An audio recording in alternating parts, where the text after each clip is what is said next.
পৃথিবীতে সবচাইতে শ্রেষ্ঠতম দোয়ার স্থান হলো মা বাবা।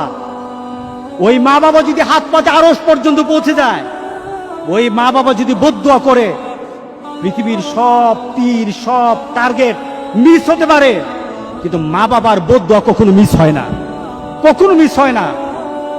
আর সন্তান মা বাবার জন্য যখন দোয়া করে, পৃথিবীর কোন হুজুর, পৃথিবীর কোন বুজুর্গ ব্যক্তির দোয়া কবুলের ব্যাপারে সন্দেহ থাকতে পারে, কিন্তু সন্তান যখন মা বাবার জন্য দোয়া করে, এই দোয়া আল্লাহ ফেলে দেয় না।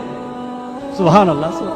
কারণ মা বাবার এই দোয়াটা শিখিয়ে দিয়েছেন আল্লাহ সুবহানাহু ওয়া তাআলা, রব্বির হামহুমা কামা রব্বায়ানি সাগীরা।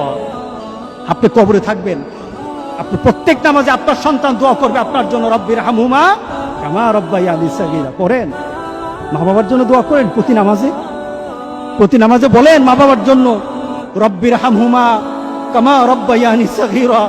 আপনি দোয়া করেন, দেখবেন আপনার দোয়ার কারণে আপনার সন্তান আপনার জন্য দোয়া করছে। আপনাকে আল্লাহ যেন এমন সুযোগ করে দেয়, এমন কুলাঙ্গার সন্তান যেন আমাদের সন্তানগুলো আল্লাহ না বানায়। সবাই বলেন আল্লাহুম্মা আমিন। আপনার দালান, আপনার বাড়ি, আপনার সম্পদ, আপনার ব্যবসা, আপনার পৃথিবীর প্রতিপত্তি যত কিছু আছে, সব আপনি দুনিয়াতে ফেলেই চলে যেতে হবে, কিন্তু সন্তান কিন্তু আপনাকে ছেড়ে দিবে না। সন্তান আপনাকে ছেড়ে দিবে না।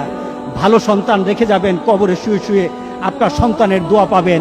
খারাপ সন্তান রেখে যাবেন, কবরে বিপদ বিপদ বিপদ চলতেই থাকবে। আল্লাহ আমাদের সবাইকে হেফাজত করুক। আমিন বলি, আমিন বলি।